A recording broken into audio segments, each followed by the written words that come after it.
नमस्कार मंडळी, recipe with Rupali या यूट्यूब चॅनलमध्ये तुमचे खूप खूप स्वागत आहे। मी आज बनवलेली आहे वाळवणाच्या पदार्थामध्ये पोह्यांची चकली। ही चकली एकदम कुरकुरीत होते, त्याचबरोबर चवीला सुद्धा अप्रतिम होते। ही पोह्यांची चकली बनवण्यासाठी या ठिकाणी मी अर्धा किलो पोहे घेतलेले आहेत। त्यानंतर या ठिकाणी मी अर्धा चमचा जिरे, अर्धा चमचा ओवा, 1 चमचा पापड खार, 1 चमचा मीठ, अर्धा चमचा लाल मिरची पावडर, पाव चमचा हिंग। सुरुवातीला पोहे थोडेसे गरम करून घ्यायचे आहेत। एकदम जास्त वेळ भाजायचे नाहीत किंवा एकदम असेच कच्चे सुद्धा घ्यायचे नाहीत।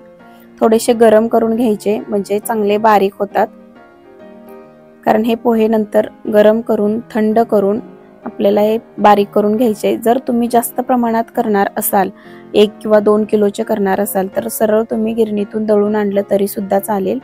हे पोहे थंड झाल्यानंतर मिक्सरच्या भांड्यामध्ये काढायचे आणि मिक्सरला एकदम बारीक वाटून घ्यायचे आहेत।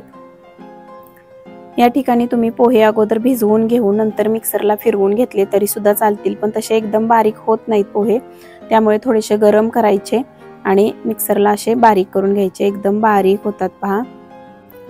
सर्व पोहे असे बारीक करून घेतलेले आहेत पहा। आता हे पोह्यांचं जे पीठ तयार करून घेतलेलं आहे ते एका ताटामध्ये काढून घ्यायचं। यामध्ये टाकायचं अर्धा चमचा जिरे, अर्धा चमचा ओवा, पापड खार अर्धा चमचा, पाव चमचा हिंग, अर्धा चमचा बेडगी मिरची पावडर, ही रंगासाठी टाकलेले, चवीनुसार मीठ। हे सर्व सुके जिन्नस आता मिक्स करून घ्यायचे। या ठिकाणी जर तुम्हाला बेडगी मिरची पावडर टाकायची नसेल तर नाही टाकली तरी सुद्धा चालेल। तुम्ही पूर्ण पांढरे या पोह्यांच्या चकल्या केल्या तरी सुद्धा चालतील।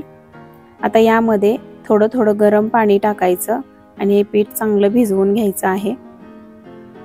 गरम पाणी यासाठी टाकायचं कारण हे आपण कच्चे पोहे घेतलेले आहेत। जर भिजवून घेतले असते तर काहीच हरकत नाही, थंड पाण्यामध्ये भिजवले तरी सुद्धा, पण आपण अगोदर बारीक करून घेतलेले आहे। त्यानंतर आता हे मळून घ्यायचंय, तर मळताना गरम पाणी वापरायचं म्हणजे जे पीठ आहे पोह्यांचं ते एकजीव होतं, चांगलं बाइंडिंग येतं त्याला। अशा प्रकारे थोडं थोडं पाणी घेऊन हे पीठ चांगलं मळून घ्यायचंय। पीठ तुम्ही जेवढं चांगलं हे मळून घ्याल तेवढ्या चकल्या एकसारख्या चांगल्या येतात, कारण पोह्यांना असा चिकटपणा नसतो। गरम पाण्यामध्ये हे पीठ मळल्यामुळे चिकटपणा चांगला येतो। पाय असं थोडं थोडं पीठ घेऊन चांगलं एकसारखं मळून घ्यायचं आहे।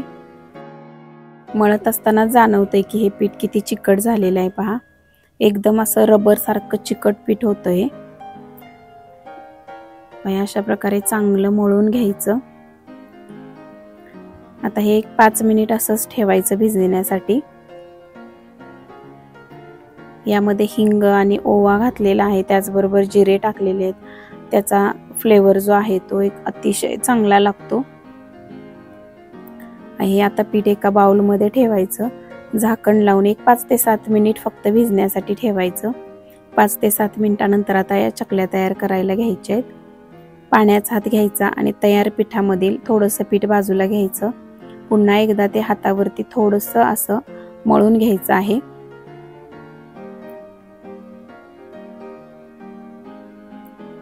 कारण जेवढं तुम्ही चांगलं मळून घ्याल तेवढ्या चकल्या चांगल्या येतात, त्यामुळे हाताने सुद्धा असं चांगलं मळून घ्यायचं पीठ।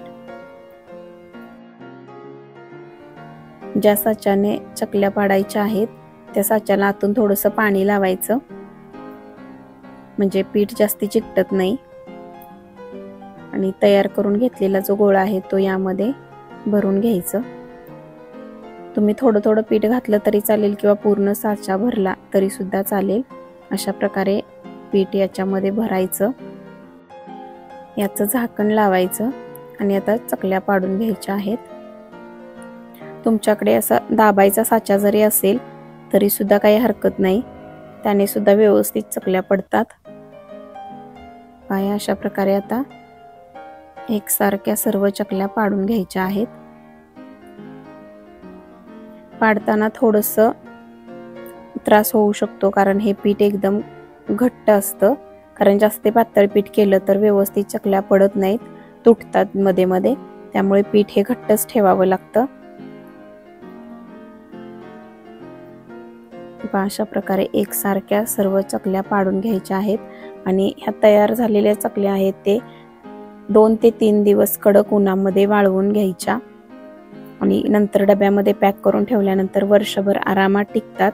वर्षभर टिकतात परंतु पुरत नाहीत, एवढ्या कुरकुरीत चकल्या होतात या आणि सर्वांना आवडतील अशाच खमंग आणि कुरकुरीत होतात. तुम्ही सुद्धा या उन्हाळ्यामध्ये अशा प्रकारच्या पोह्यांच्या चकल्या नक्की करून पहा.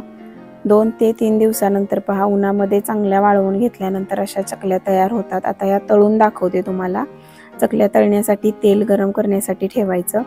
तेल चांगलं गरम झालं की त्यामध्ये 2 ते 3 चकल्या सोडायच्या आणि मध्यम आचेवरती तळून घ्यायच्या आहेत. पहा किती छान फुललेल्या आहेत चकल्या, एकदम कुरकुरीत झालेल्या आहेत आणि छान फुलतायत सुद्धा.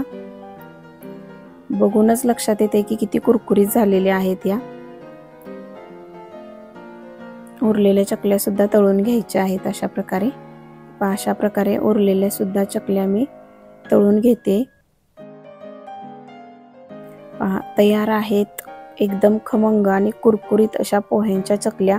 तुम्ही सुद्धा या उन्हाळ्यामध्ये नक्की अशा प्रकारच्या चकल्या करून पहा. या ठिकाणी मी एक चकली तोडून दाखवते तुम्हाला.